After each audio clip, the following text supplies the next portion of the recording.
All right, y'all, I'm going to get started here. My name is Samantha Coffin. I am a wellness and mindset guide that works with folks that are experiencing chronic illness and chronic symptoms. And I help them go from a life full of symptoms to a life full of living. So today I'm talking to you about some sustainable swaps in the kitchen and cooking. And let's dive in. All right. So if you're interested in connecting with me offline, here's my Instagram handle, Sam Simple Life, Sam spelled with two M's, just to make it a little complicated for you. And again, like I said, a wellness and mindset guide, and always looking to reach out to people and support them no matter where they are on their journey. So first I wanted to say, did you know on average, a family unintentionally wastes up to one third of the food that they bring into their house? An absolute outrageous amount. And this can allot to about $1,800 worth of food, obviously more for some families and less for others, depending on where they are. But with food scarcity already being an issue, realizing that unintentionally wasting food is so high is absolutely something we want to address. And here are some ways. So today we're going to talk about simple and sustainable ways to wash your produce, waste-free veggie stock, why you should eat your veggie peels, produce turning, and tips on saving your produce before it turns, and regrowing your veggies. All right, so first up is a veggie wash. So I've got two different options here, and it really depends on your preference and what you have in your home. So first up, we have a spray that is lemon juice and baking soda and water. About a tablespoon of lemon juice is about half of a lemon. And you're gonna mix these ingredients together in a clean spray bottle. You will expect a little bit of a chemical reaction here, so expect a little bit of foam. You want to shake it gently to mix it and then spray it on your produce. Allow it to sit for 2 to 5 minutes and then rinse under cold water. The soak version is really great as well. I love this option for berries, and I love using this option with the vinegar and salt, and sometimes just with the vinegar. And so it's a fourth of a cup of vinegar, 2 tablespoons of salt, and you will fill either your sink or a large basin. I've used like a stock pot or a Dutch oven before with cold water. Add the vinegar and salt mix in, place your produce in there, and let it rest for 25 to 30 minutes. And then again, rinsing it under cold water and pat it dry or let it dry, depending on what it is. Like I said, this is really great for berries, and it's also really great for farm fresh produce. So you can get any bugs or any dirt or anything that naturally happens in that produce out of it before you store that food or eat that food. Awesome. So here we've got my favorite veggie broth recipe. And this is super, super easy to do. So whenever I am cutting up vegetables, I will always store the trimmings of carrots, celery, onions, fennel, turnips, potatoes, or any other that kind of fit that category in my mind. I will store the trimmings in a container in my freezer. And when I have about 3 to 4 cups, I'm going to use that to make my broth. So sometimes it's just peels, sometimes it's other pieces. Sometimes I will use a full carrot if my carrot has gone limp or I just am ready to make broth and need a little extra to add. But this is a really great waste-free option. I do put onion and garlic peels in there too, not just the hardiness of those two, but also the peels. So it adds to it as well. I like to add peppercorns and bay leaves, but you can also, scour the internet to find different combinations of herbs that you could add to season it up, or just add fresh herbs into it when they're available to you. So to make this, you will just put all of these veggie scraps into your large pot or Dutch oven and fill water up to the top of the trimmings. So it's just the ratio there. And you're going to add in your garlic, the skins and all, peppercorns, if that's what you're using, and the bay leaves or whatever seasonings you're using. Cover it, bring it to a boil, and then reduce the heat to a simmer and let it simmer for about 25 to 30 minutes. Afterwards, you're going to strain out all of the solids and then use the liquid as your broth. I like to use like a really fine colander to do this. And I always squeeze those veggie scraps to get every last drop of this extra awesome veggie broth gold. You can then, of course, store the broth in a refrigerator for about a week, or you can store it in your freezer for about 3 months. And if you're doing that, two things to note: if you're storing in glass, make sure you leave about 2 inches at the top of the glass for expansion. And then always make sure you're letting it cool completely before adding it to the freezer. Awesome. All right, eat your veggie peels. So a lot of people don't eat their veggie peels because of preference or habit. I know for a long time, for me, it was just habit. It was how I was raised. But in an attempt to and it's also for some an attempt to reduce exposure to pesticides. But when you're washing your veggies and they're part of the Clean 15 or they're organic veggies, any of those, you're reducing that or completely eliminating it, or it was already eliminated. So therefore, I would encourage you to eat your veggie peels because often they're the most nutrient dense part of the plant. So just reset that thought a little bit and consider eating your veggie peels instead of throwing them in the compost. But like I said, if you don't want to eat them, you can always also throw them into that stock bucket that you'll have in your freezer now.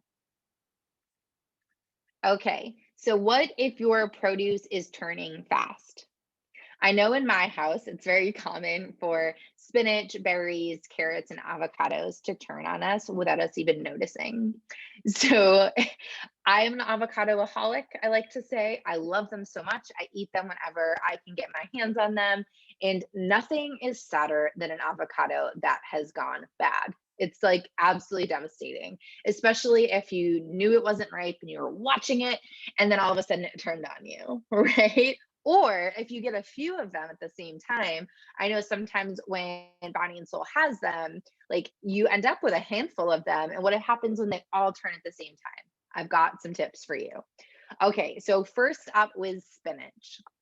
Spinach, I like to store with a towel inside of some type of container, whether it's a plastic bag or a plastic container or inside of a Pyrex, like a glass Pyrex with a lid, whatever that looks like for you. I like to either store it with a paper towel, paper napkin, or a cloth a cloth napkin or a cloth towel, just to absorb that extra moisture inside of there. And I've watched my spinach last significantly longer doing that. Also, I like to rinse my berries in that vinegar wash that I told you about and store them dry. If I'm going to eat them quickly, like if I have a small amount of them or there's some reason I'm going to eat more of them, I will leave them on the counter after they've dried. But if I want them to last longer, I will store them in the fridge.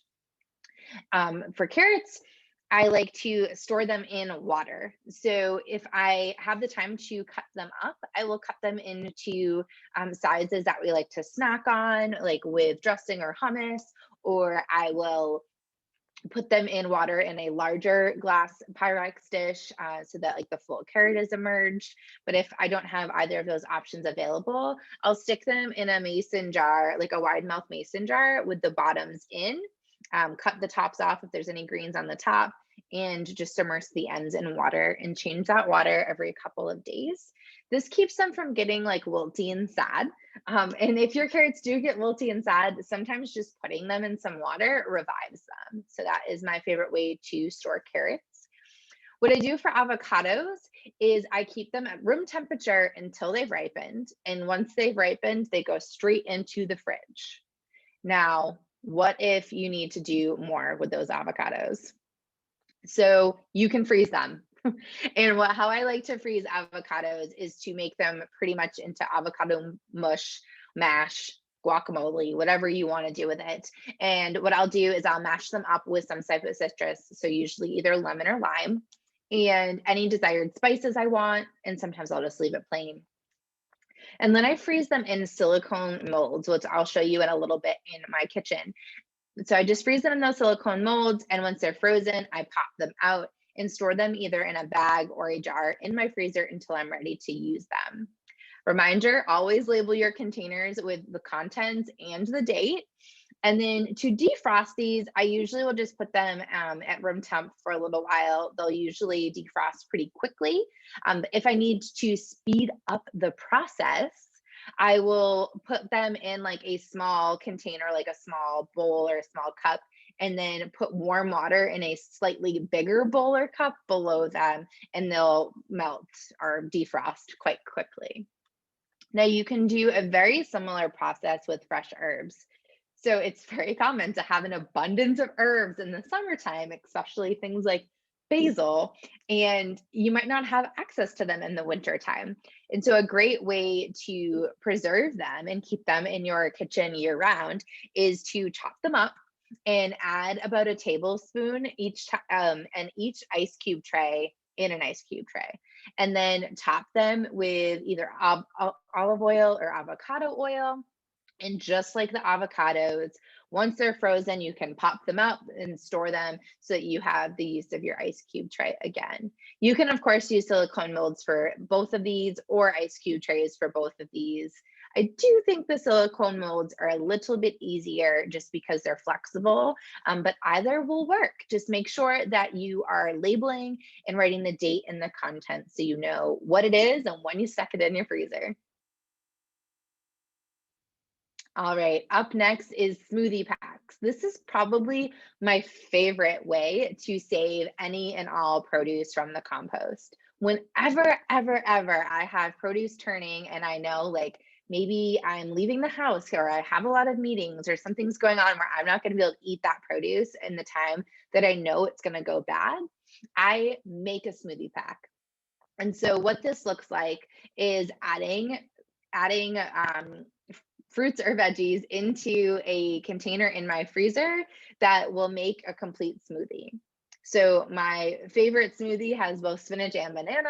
And so I will put both of those into a smoothie pack in the freezer so that when it comes time to drink a smoothie, all I have to do is dump that contents into my blender with whatever liquid I'm using, and voila, I've got my smoothie. So I mentioned my favorite smoothie. I love to do a raw spinach smoothie with banana, a nut butter, nut milk, and sometimes frozen berries. That is my favorite smoothie. But there's also a few other veggies that you can sneak into your smoothies without a ton of that veggie flavor. So I like to do broccoli, cauliflower, and zucchini quite regularly. And I'll just chop them up fine. Cauliflower rice is a great option. So if your cauliflower is turning, you can throw it into the food processor. If zucchini, like I just like to cut it up small, but if I zoodled a bunch of zucchinis, that's a great size for a smoothie pack as well. But I also do this with the stems of my broccoli. So if I get broccoli with a big stem and I really don't want to just eat it because the florets are where it's at, I will cut it up small and put it in my smoothies.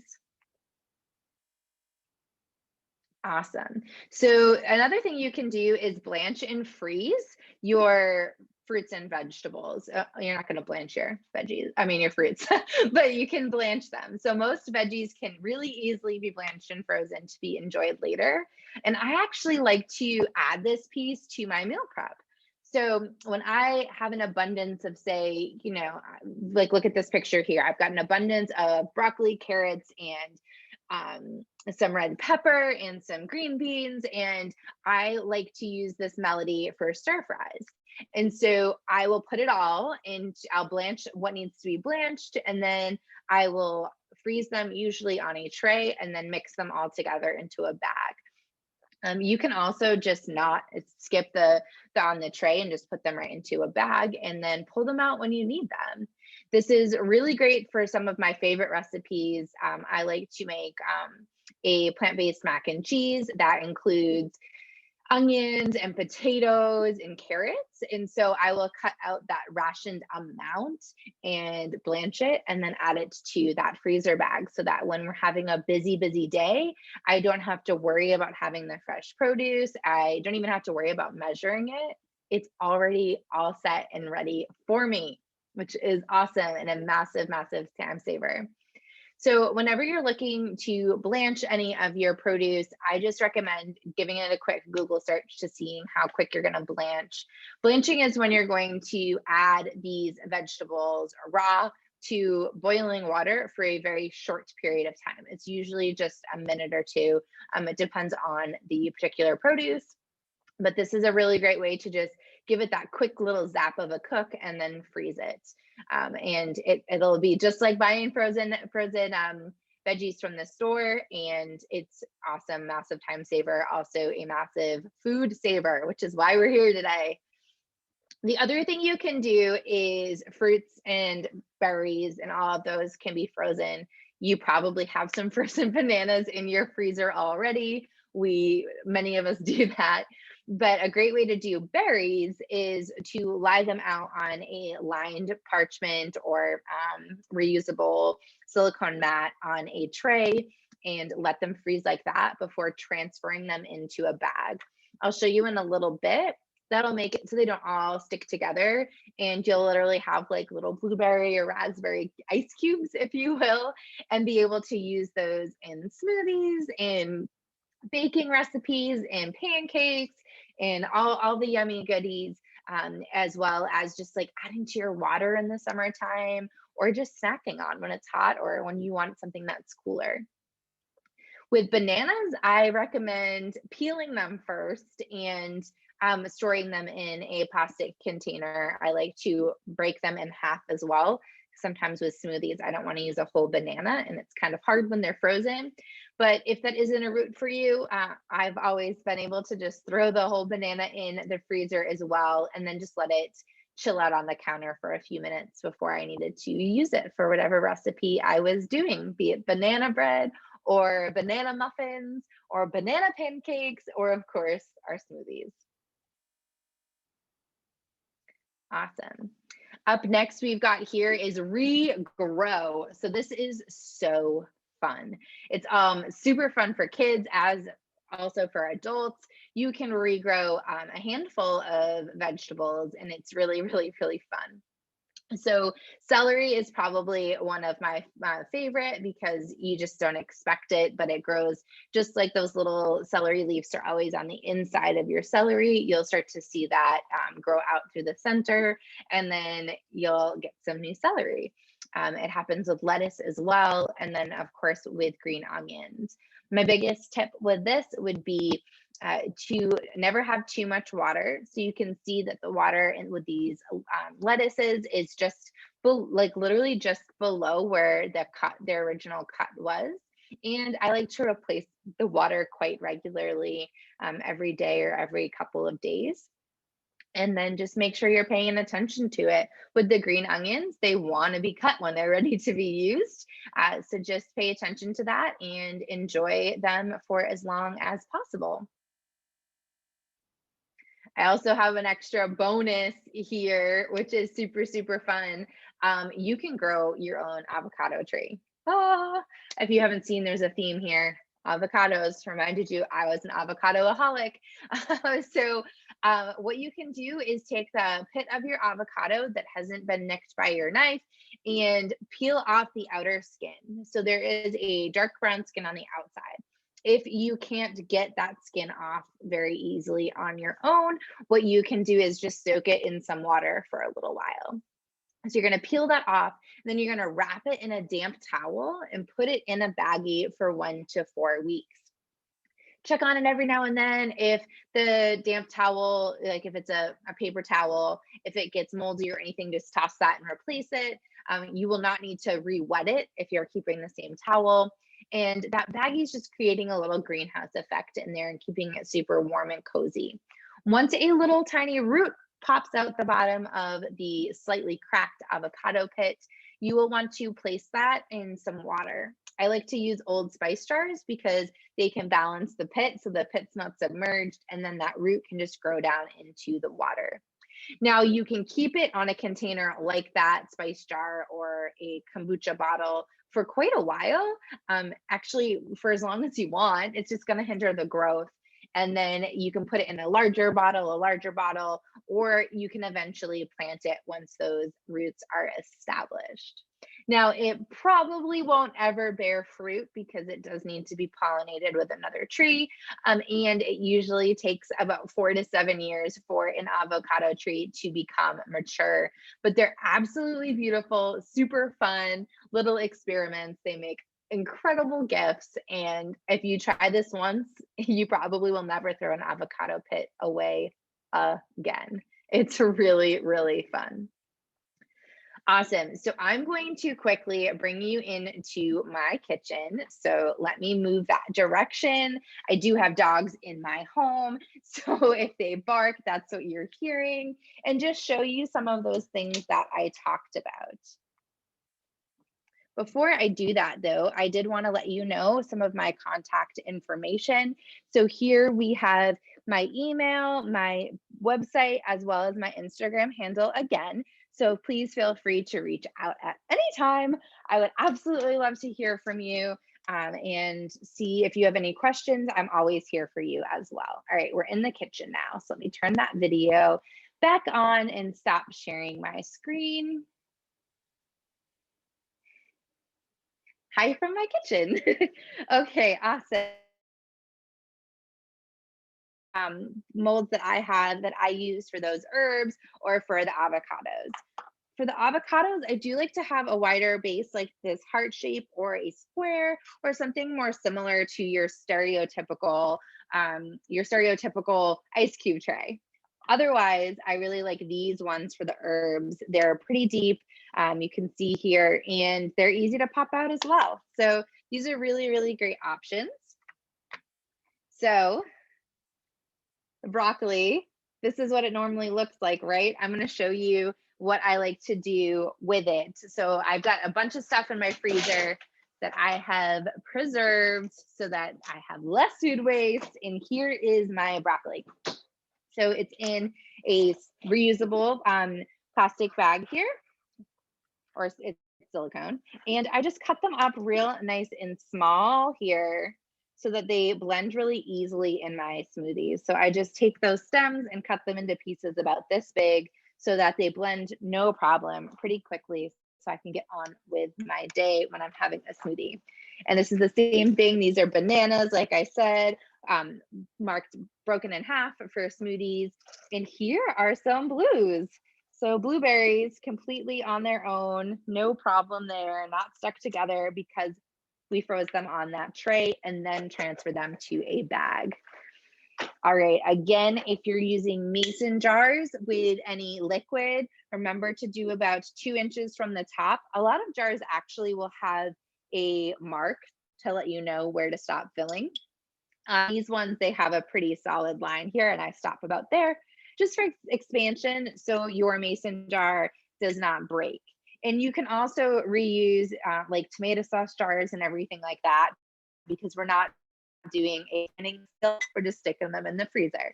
So, but the same thing for those, about 2 inches from the top. Okay, my stock bucket. I have a old plastic container that I use, and you can see I've got a bunch of stuff in here, and this is about that 4-cup size. So you can see right there, I've got some old celery that's frozen, the top of my onion. It almost looks like a compost pile, but they're clean and there's no fruits in here. It's just veggies. And so I will add just a bit more, probably about a cup in here before I go to make my stock. So that's all I have for you folks today. Please let me know if you have any questions. You've got my contact info. Again, it's Sam's Simple Life, and Bounty and Soul knows where to find me. So thank you all so much. I hope you have a beautiful day.